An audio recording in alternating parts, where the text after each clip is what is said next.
जय श्री कृष्ण। राधे राधे। आइए सुनते हैं पुत्रदा एकादशी व्रत कथा। श्री युधिष्ठिर कहने लगे कि हे भगवान, मैंने श्रावण माह की कृष्ण पक्ष की कामिका एकादशी का सविस्तार वर्णन सुना। अब आप मुझे श्रावण शुक्ल एकादशी का क्या नाम है, व्रत करने की विधि तथा इसका महात्म्य कृपा करके कहिए। मधुसूदन कहने लगे कि इस एकादशी का नाम पुत्रदा एकादशी है। इस एकादशी को पवित्रा एकादशी भी कहा जाता है। पुत्रदा एकादशी व्रत करने वाले व्यक्ति को पूजा के बाद श्रावण पुत्रदा एकादशी व्रत की कथा जरूर सुननी चाहिए। ऐसा करने से व्रत पूर्ण होता है और मनोकामना पूरी होती है। अब आप शांति पूर्वक इसकी कथा सुनिए।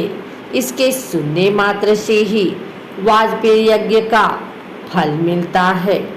द्वापर युग के आरंभ में महिष्मती नाम की एक नगरी थी, जिसमें महिजीत नाम का राजा राज्य करता था। लेकिन पुत्रहीन होने के कारण राजा को राज्य सुखदायक नहीं लगता था। उसका मानना था कि जिसकी संतान न हो उसके लिए यह लोक और परलोक दोनों ही सुखदायक होता है। पुत्र सुख की प्राप्ति के लिए राजा ने अनेक उपाय किए, परंतु राजा को पुत्र की प्राप्ति नहीं हुई।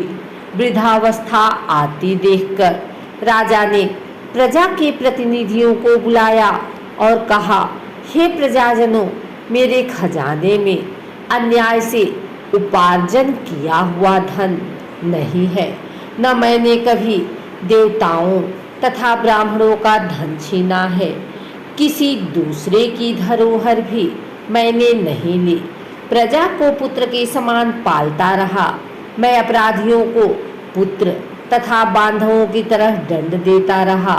कभी किसी से घृणा नहीं की, सबको समान माना है। सज्जनों की सदा पूजा करता हूँ। इस प्रकार धर्मयुक्त राज्य करते हुए भी मेरे पुत्र नहीं है, सो मैं अत्यंत दुख पा रहा हूँ। इसका कारण क्या है? राजा महिजीत की इस बात को विचारने के लिए मंत्री तथा प्रजा के प्रतिनिधि वन को गए। वहाँ बड़े बड़े महर्षि मुनियों के दर्शन किए। राजा की उत्तम कामना की पूर्ति के लिए किसी श्रेष्ठ तपस्वी मुनि को देखते फिरते रहे। एक आश्रम में उन्होंने एक अत्यंत वयोवृद्ध धर्म के ज्ञाता, बड़े तपस्वी, परमात्मा में मन लगाए हुए, निराहार, जितेंद्रिय, जितात्मा, जीत क्रोध, सनातन धर्म के गुण तत्वों को जानने वाले, समस्त शास्त्रों के ज्ञाता महात्मा लोमश मुनि को देखा, जिनका कल्प के व्यतीत होने पर एक रोम गिरता था। सबने जाकर ऋषि को प्रणाम किया। उन लोगों को देखकर मुनि ने पूछा कि आप लोग किस कारण से आए हैं? निसंदेह मैं आप लोगों का हित करूंगा।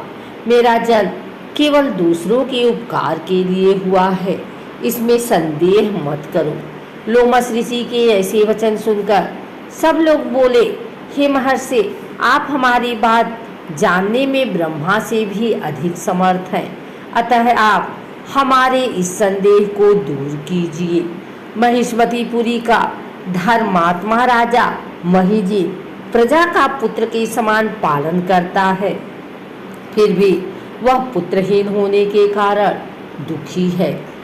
उन लोगों ने आगे कहा कि हम लोग उसकी प्रजा हैं, अतः उसके दुख से हम भी दुखी हैं। आपके दर्शन से हमें पूर्ण विश्वास है कि हमारा यह संकट अवश्य दूर हो जाएगा, क्योंकि महान पुरुषों के दर्शन मात्र से अनेक कष्ट दूर हो जाते हैं। अब आप कृपा करके राजा के पुत्र होने का उपाय बतलाएं। यह वार्ता सुनकर ऋषि ने थोड़ी देर के लिए नेत्र बंद किए और राजा के पूर्वजन्म का वृतांत जानकर कहने लगे कि यह राजा पूर्वजन्म में एक निर्धन वैश्य था। निर्धन होने के कारण इसने कई बुरे कर्म किए। यह एक गांव से दूसरे गांव व्यापार करने जाया करता था। एक समय ज्येष्ठ मास के शुक्ल पक्ष की द्वादशी के दिन मध्याह्न के समय वह जबकि 2 दिन से भूखा प्यासा था, एक जलाशय पर जल पीने गया। उसी स्थान पर एक तत्काल की ब्याही हुई प्यासी गौ जल पी रही थी। राजा ने उस प्यासी गाय को जल पीते हुए हटा दिया और स्वयं जल पीने लगा। इसीलिए राजा को यह दुख सहना पड़ा। एकादशी के दिन भूखा रहने से वह राजा हुआ और प्यासी गौ को जल पीते हुए हटाने के कारण पुत्र वियोग का दुख सहना पड़ा। ऐसा सुनकर सब लोग कहने लगे, हे ऋषि, शास्त्रों में पापों का प्रायश्चित भी है। अतः जिस प्रकार राजा का यह पाप नष्ट हो जाए, आप ऐसा उपाय बताएं। लोमस मुनि कहने लगे कि श्रावण शुक्ल पक्ष की एकादशी को, जिसे पुत्रदा एकादशी भी कहते हैं, तुम सब लोग व्रत करो और रात्रि को जागरण करो, तो इससे राजा का यह पूर्व जन्म का पाप अवश्य नष्ट हो जाएगा। साथ ही राजा को पुत्र की अवश्य प्राप्ति होगी। लोमस ऋषि के ऐसे वचन सुनकर मंत्रियों सहित सारी प्रजा नगर को वापस लौट आई और जब श्रावण शुक्ल एकादशी आई तो ऋषि की आज्ञा अनुसार सबने पुत्रदा एकादशी का व्रत और जागरण किया। इसके पश्चात द्वादशी के दिन इसके पुण्य का फल राजा को दिया गया। उस पुण्य के प्रभाव से रानी ने गर्भ धारण किया और प्रसव काल समाप्त होने पर उसके एक बड़ा तेजस्वी पुत्र उत्पन्न हुआ। इसलिए हे राजन, इस श्रावण शुक्ल एकादशी का नाम पुत्रदा पड़ा।